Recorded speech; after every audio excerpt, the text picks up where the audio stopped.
I want to share with you how you can motivate yourself or anyone to take action. One of the things that holds us all back is, how do I get myself to stop doing the things that aren't good for me? And how do I get myself to start doing the things that are good for me? And so I want to share with you a frame that comes from coaching, which is called pain versus pleasure. This is a really simple framework that we can use to motivate ourselves, or we can teach this to other people and we can use it to motivate them as well. And so the framework's pretty simple. We can motivate ourselves with pain, or we can motivate ourselves with pleasure. Say, for example, you want to change your health. You could focus on what's going to happen if you don't change your health. Or you could focus on what will happen if you do change your health. Now, it turns out that the majority of people are much more motivated by moving away from pain than they are by moving towards pleasure. I'll give you an example. How many people do you know that still smoke, that know that smoking gives them cancer, that won't stop smoking, even though they know this, but they won't stop smoking until they actually get it themselves? The moment that they get it, they start to get unwell themselves. Okay, well, maybe I'm going to give up smoking now. But they knew that they could have felt better earlier, but they had to wait until it's really, really bad. You know, our culture is this whole, let's wait until it gets really, really bad, and then when it's bad, then I'm actually going to change something. And that's a really terrible way to live our lives. So I want you to think about something in your life that you've got right now. Maybe you want to change your career. Maybe you want to have a better relationship.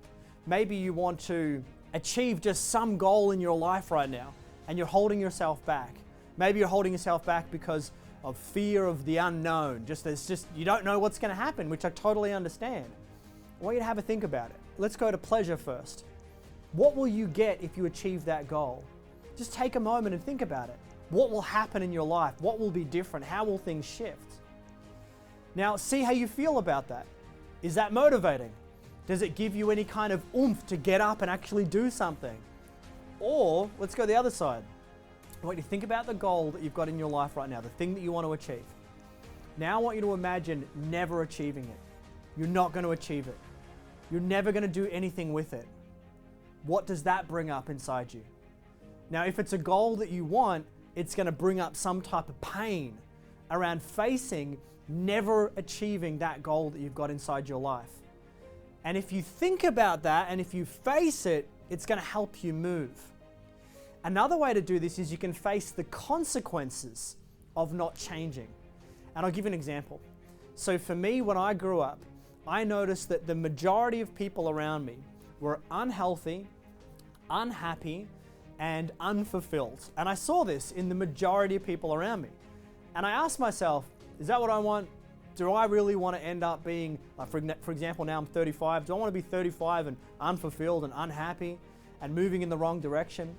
And the answer that I gave myself when I think I was probably about 23 was no, I don't want that. I don't want to end up unhealthy. I don't want to be one of those people that reaches 50 and I've got a big gut and I've got a sore back and my life is starting to slowly be over when I'm halfway through my life. And I see it everywhere.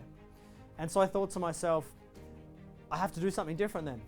I have to use that pain that I've created, which is the avoidance of I don't want these things, and I'm going to use that to motivate me to go on this journey. And so I used that to motivate me to start to educate myself, and I started to read books, and I started to go to courses and go to seminars and connect with people that had the results that I want, instead of listening to the people that don't have the results that I want, that are giving me horrible advice. How could they give me great advice? They don't have the results. And I started to find people that have what I want, started to listen to them. And so I trust that this gives you a bit of inspiration when it comes to achieving your goals. Maybe just face the consequences of not achieving the goal. What will happen if you never achieve it? Or go down the path of, if I continue to move in the same direction that I'm moving in right now, what's going to happen eventually? And face the reality. You know, a lot of people don't face reality. They live in a kind of like a la-la land world of, oh, it'll be okay. Well, sometimes it won't be okay if you continue to do the things that you're doing. And it's a really good idea. It's a healthy thing to face that, because sometimes it motivates you to do something different. Now, apply this to yourself, or if you find value in it for someone else, share it with them. And if you've taken away anything from this video, I'd love to invite you to go ahead and click the link below you'll head over to another page where I'd love to invite you along to a live broadcast where we'll be talking about ideas like this, how we can apply them to our own lives, and how we can apply them to the lives of others. Go ahead and click the link below, and I look forward to seeing you on the other side.